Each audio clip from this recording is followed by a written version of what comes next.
Où en êtes-vous des parrainages? Ah ben vous avez le sens des transitions. Où en sommes-nous des parrainages? Eh bien, nous continuons. Nous continuons à rechercher les parrainages. Ça serait mentir que de dire que c'est facile.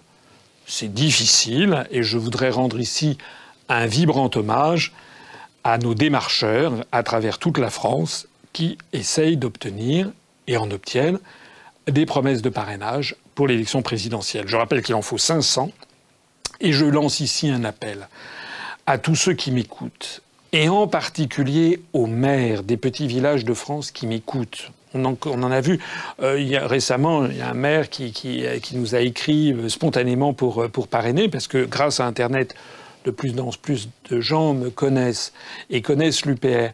Je lance ici un appel aux maires des petits villages de France en leur disant faites très attention. Votre commune va être détruite dans les 10 ans qui viennent dans le cadre des opérations de réforme territoriale.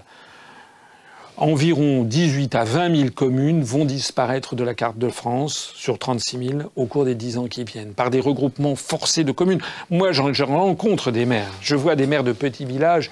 Ils sont complètement désespérés et ils savent que ce que je dis est vrai. Mais il faut arrêter de considérer qu'il y a une fatalité. Il faut, comme disait Charles de Gaulle, se redresser. Il n'y a aucune fatalité. Moi, j'ai déjà expliqué que moi, au cours de la campagne présidentielle, si je parviens à être candidat, je mettrai sur la table ce problème de la réforme territoriale.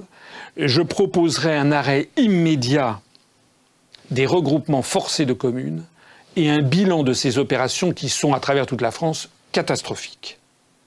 Je m'adresse donc à tous les maires qui m'entendent.